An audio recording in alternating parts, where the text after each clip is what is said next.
Miu Miu is so expensive. Oh yeah, Miu Miu is exceptionally expensive. Miu Miu is so expensive it almost doesn't make sense sometimes. I'm like, what? When I look at Miu Miu prices, yeah, I'm like, what is going on here? What exactly is going on here? Yeah, let's look at some of the Miu Miu prices. Some of them are like, wow, well done for selling stuff at this price. Because wow, a stretch jersey t-shirt for £410. Oh my God. Oh my God. Like what? I don't get it. I get the aesthetic of Miu Miu being big. It's kind of like a cool girly style. Shout out to Lotta Volkova and how she's able to create a world around these things and build interest through the styling. I don't care who you are. I am not spending £410 for a stretch jersey t-shirt. It's just never going to happen. It's just not going to happen. I could be a billionaire. I'm still not buying it.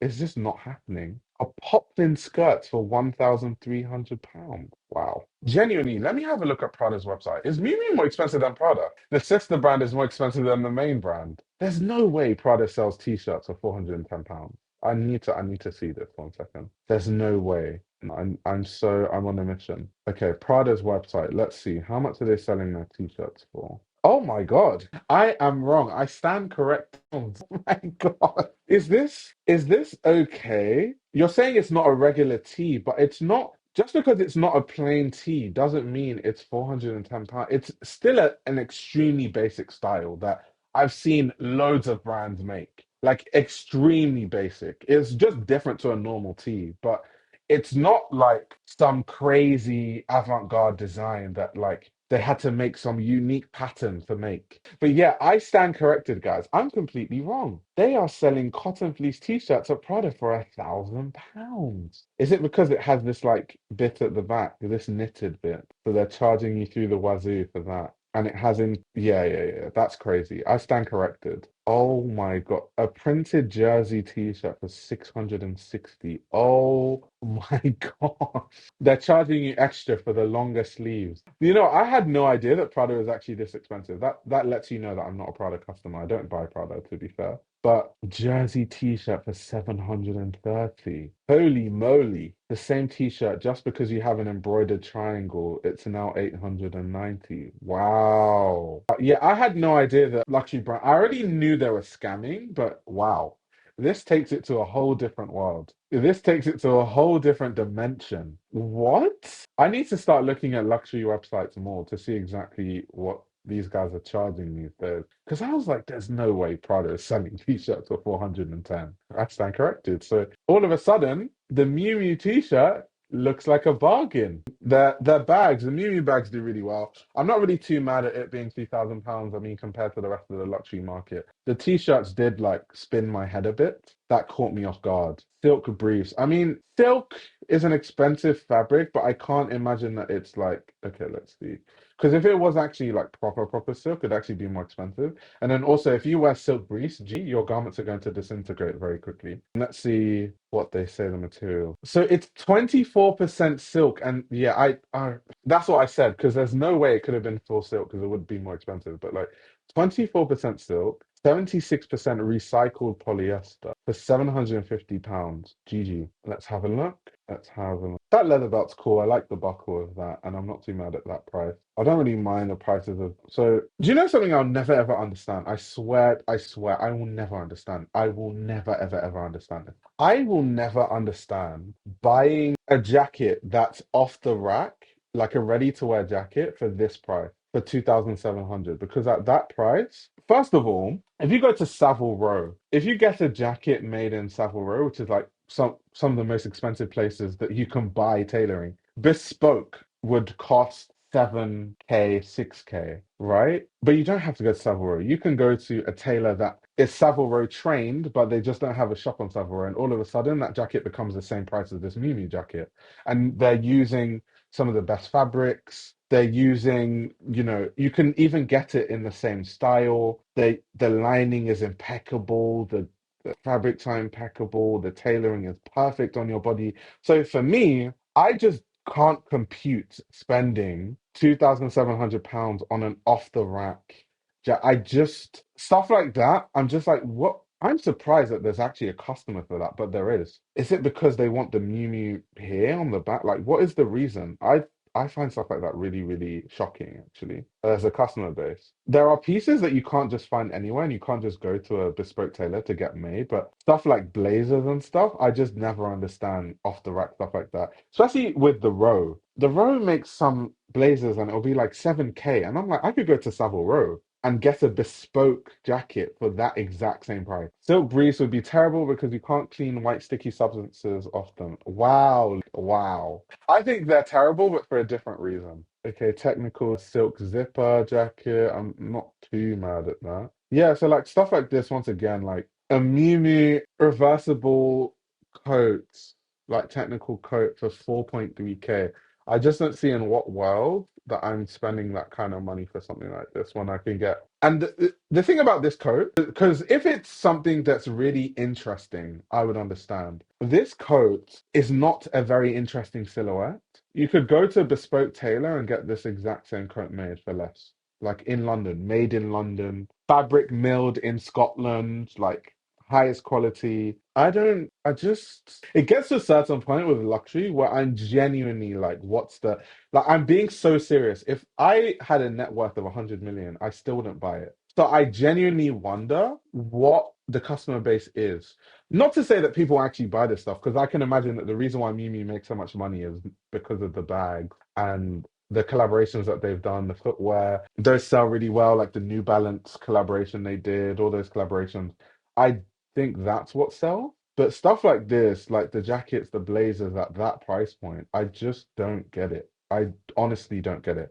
And I'm someone that works in the fashion industry, I don't understand it. Leah said, these aren't even the peak of Miu prices. There are garments they have that are upwards of 10K. Wait, Burberry literally had a synthetic 50K dress on their website. Yeah, but I just don't even understand it. I just don't get it. I honestly don't get it. You used to be able to buy a decent used car for that price. Facts. Yeah. This is how rich kids dress down so they don't get mugged and then they are gentrifying. It's not loud that they get to know it's expensive. It's if you know culture. So my issue is not necessarily the price. I think you might think that my issue is the price. My issue is not the price. My issue is the price for it being an off-the-rack garment. I think past a certain price point, everything should just be bespoke at that point. You should just go into the atelier and they make it custom. I don't see how anything, especially like a blazer, should off the rack should be anything more than 5K. I don't care what material you're using. At that point, it just doesn't make any sense to me. So that's what I don't get. So that's my main issue. It's just like, why is it off the rack at that price point? So even if you want to dress down, why not get it bespoke and it looks better? It's actually made for your body specifically. If you can afford it, if you have that kind of money. If I had Miu Miu money, I would just get everything custom made. I wouldn't be buying stuff off the rack. Why would I buy why would I do that? Why would I buy a bad fabric, terribly made, cut corner ass brand product that's 5K when I can get it custom made, choose the fabric myself, choose the lining myself, choose the thread myself, choose all of those details, choose the buttons. I know everything is the top level quality ever, and still it would cost less than a Miu Miu version. Why? So why would I do that? Luke, there's always been that distinction, by the way, in Savile Row. There's always been off the rack, made to measure, and bespoke. That's always been a thing on Savile Row. That isn't a new thing. That's always been a thing. Like the three price levels. And because you don't have the time to choose fabrics and do fittings, time is money.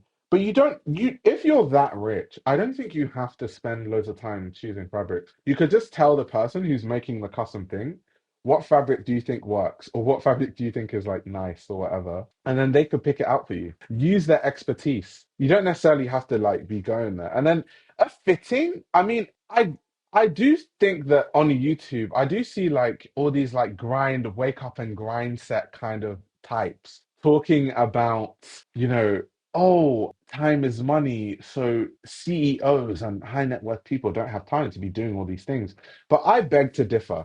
Everyone has like hobbies. I'm sure rich people have leisure time too. If anything, they have more leisure time than normies like us because they have a lot of money. So there's no like financial pressure to always be working. So if anything, they actually have time to do things like the same time that they use to play tennis and paddle Paddleboard, is that the new thing that people are playing now? The same time they used to go canoeing and kayaking, the same time they used to go yachting and sailing is the same time that they can spend 30 minutes to 1 hour on a fitting once every few months. So I never really buy this idea that, they don't have time to do fittings. Like fittings don't take a whole day. Fittings, the first fitting, they come, they measure you, and then you go.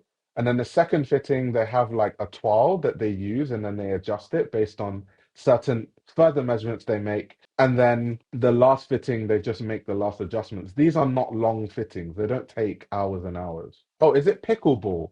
Yeah, that's the it's some form of like it looks kind of like a mixture of squash and tennis.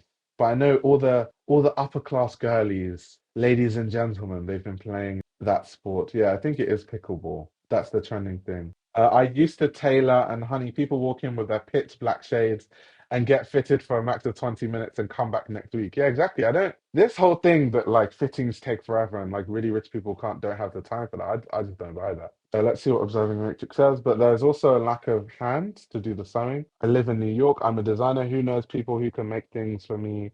And even so, just doing it becomes a chore. We're a lazy generation. Yeah, I guess if it's laziness, I get that. But they have the time, they can do it. And there's the option to do that. And me personally, if I could afford it, that's what I would do. I wouldn't buy stuff off the rack. Like a fitting does not take long. It will take me all of 30 minutes and then I'll be back in a few weeks when they call me for another fitting. So yeah, but also a lack of hands. I don't know. It depends on where you live.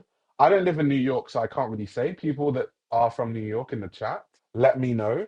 But in London, there are so many people that can make stuff for you bespoke. It's actually endless. And people that have expertise, there are knitwear people that'll do it for you with connections with knitwear mills in Scotland. There are people that, I mean, we have Savile Row and everything that branches out of Savile Row. There's so many tailors that are Savile Row trained that start their own tailoring establishments all over London. So we have that. We have the designers that go to CSM. If you're trying to, or like any other fashion school, if you're trying to make something more avant-garde or different, you can tap into those designers. There are more than enough designers. So yeah, I don't know. In somewhere like London, for example, the options are endless. There's also the ignorance aspect. They may not know this option exists. People don't know that bespoke garments, garment making exists. I don't know. I think people would know about that, surely. Surely, I have more faith in humanity. How are you gonna spend 5K on a jacket and not know, not even be aware that there are places that you can make things bespoke? That's a bit insane. Luring me down. Anyway, guys, let's have more of a gander. I'm curious now. Let's have a look at some of these Mimi prices because wow,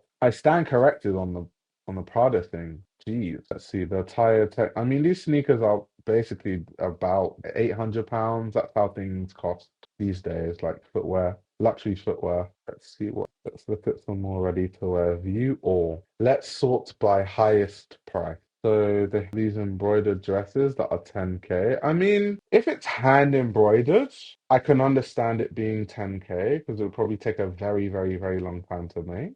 Just a lot of sequins sewn in. And look, it's sold out in many sizes. Wow, people really love this stuff. There are only actually two sizes available. Everything else is supposedly sold out on this £9,200 embroidered dress. Interesting. Wow. Okay. I stand corrected once again. I guess the market is there for these things. I just personally don't get it though. Like if I had that money, I just don't understand it. So the more expensive pieces are things where they've like I'm hoping it's been hand like these sequins and embellishments and embroidery, it's been hand applied and hand sewn. So I can understand why the price cost that much. Let's see what they say about the fabrics. I'm curious. 100% cotton. I mean, if it's a high grade cotton, and neither here nor there, I think the price is really going into what's on the jacket itself. Let's have a look. Let's have a bit of a zoom. I wonder, yeah, it's quite literally the cheapest embroidery to produce. Yeah, because like it, especially depending on where, let's see where they say it's made. Let's see where they claim it's made. Because in India, they are known for doing that stuff. I mean, Dries Van Noten never has garments that cost that much. And he works with artisans in India that do an extremely good job. So obviously, Dries Van Noten is not the brand anymore, but I'm talking about the brand itself does that. So I don't know. Like Where are they saying it was made? Let's see. Gabardine fabric brands, padded bomber jacket. So it's supposed to be a vintage look. Interesting. So no actual information on where exactly this garment is made. Interesting, Mimi. Interesting. Also, Mimi does private sales each year. I just went to one early Jan and the clothes are 50% off, and the bags and shoes are 40% off. Okay, that's cool. The gabardine hoodie was 12K. That's the cheaper bomber. There was a Dior bomber in Harrods I saw once. It was 40K. Most basic embroidery I've ever seen. Yeah, I don't. That's why I need to know where it was made, who hand embroidered it, is it even hand embroidered in the first place? These are all questions I need answered. But that's interesting. There's no information on exactly where it was made. Product details, probably the same. 60% mohair, 40% virgin wool. I mean, as someone that works in the industry, right? Wool, like the highest grade of wool, the highest grade of mohair, the highest grade of like different kinds of cotton, there's a cap on how expensive these things cost. So even if you process them in the best way possible, there's like a cap where your cost price max ready to wear could go up to maybe 1K or like 2K depending on certain there are specific fabrics that are quite rare where things can I can see how like cost price could literally be super high like 2K 3K. But Prada and Mimi don't make garments with those kind of fabrics. I have a lot of experience with Mimi and Prada fabrics. They don't use those. So unless it's hand embroidered in Paris, I just don't understand how they like come to the conclusion of these prices. Because a lot of people, I think some of them may be luxury victims where they like to defend luxury brands all the time and they're like, oh, but the fabric is 100% cotton. The fabric is so good. Trust me, there's a cap. Even on the best fabrics you've ever seen in the world. Like, yeah, like South Africa, for example, makes some of the best mohair in the world. Literally, South Africa exports a lot of mohair, right? And South Africa does not cost that much. And it's so good quality wise. So don't be a luxury victim and think that a lot of these fabrics are, justify a high cost price. They don't.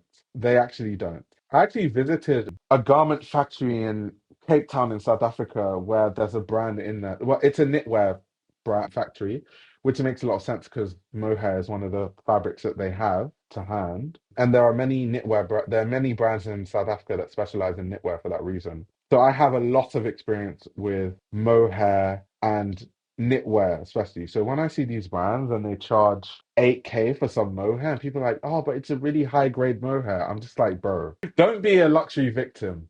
Don't be a luxury victim. I got a La Mer sweater made out of alpaca and it gets stinky when wet. Damn. I feel like Mimi charges premium on top of regular product tax, which is BS, but that's how they roll. The dumb rich people eat it up anyway. Jeez. This is so 2004 to 2008. Marc Jacobs, that was copying Prada. Back then it was overpriced too, and people loved that vintage girlhood charity shop knockoff for 20x the price. I can say firsthand, having felt mohair from China and South Africa, those prices are never that high from producers. That's the brand tax on the country. Yeah, I mean, like I said, I literally went to Cape Town and went to factory that specializes in knitwear and talked to them about the cost of mohair, how much it costs when they export it, how much it costs for the exports. I won't actually say the figures because I wouldn't do that because then it could affect like their business. But I got to know how much it costs. Certain luxury brands that were buying from certain mills in South Africa, what they spend. So, like I keep saying, I'll say it again, don't be a luxury victim. Don't defend these brands when it doesn't warrant defending. Because people will look at that blend, the Miu Miu blend, and be like, oh, 60% mohair. It's high grade mohair. Mohair is not that expensive. Even the best mohair you can find. It's not like £8,000 for a jacket expensive. Let's see. Because there are, to be honest, to be frank, I don't want to say that no luxury garments warrant high prices. There are some, like, we can talk about this. There are some very complicated dyeing techniques that luxury brands have to develop themselves. So they might charge a high price, not because, the dyes themselves cost a lot of money, but because so much time and money goes into the development of like those dyeing techniques. So when I see something like that, I'm like, okay, that I can understand why it's expensive. Or when I see something where they've done something like they're trying to experiment with fabrics or there's like a fade. So I can tell. I could normally tell when I look at a garment, like, okay, that makes sense why it's expensive. But if it's just like some plain ass cotton piece, no, just no. Observing the Matrix says, I will say mohair ain't what it used to be. The mohair and baby cashmere or cashmere used to feel cannot be found anymore. A designer mohair these days feels like Zara mohair. Yeah, facts. Yeah, let's go through Miu Miu and have more of a headache with these prices. But yeah, I don't want to, because sometimes when I have these conversations, it might just seem like everything's a waste of money. I'm not saying that. Some of the techniques do warrant the price. Let's see. Like even, okay, something like this, for example, Napa leather. I don't know the specifics on this leather. Let's see if they talk about it. But like I can see how this could warrant a price based on the way that they've treated the leather. Because there's a difference between like dyeing leather and then actually treating it to have like a faded look using like heat and using different things. I can see why that would be expensive. But let's see. What kind of leather is it? Lambskin. Okay. I mean, I'm not too mad at this price, to be fair. This is a price I'm not too mad at. So it's not everything, but certain things, it's like, yeah. Yeah, that leather is gorgeous. Yeah, yeah, yeah. So it's, I can just tell, like, okay, that makes sense for that price. This doesn't. This does. But the one that really kicks me is those cotton t-shirts. Me, especially Prada. Oh my God. Like, oh my. 660 for a plain cotton, yeah, 100% cotton with a print. This is the kind of print that will fade with time. This is the kind of print where after like 20 washes, this Prada will be really faint. 660 for that is a travesty. That is actually a scam. They may not make much of the clothing and just rely more on the shoe and bag sales. I know a lot of people won't buy the clothes, but will buy a pair of sunglasses. Yeah, that's the case with every brand. However, when you think of big groups, like Prada Group, all these different groups, and I talk about this all the time, they have leverage with factories to get favorable cost prices. So I don't think any of this applies for any massive brand.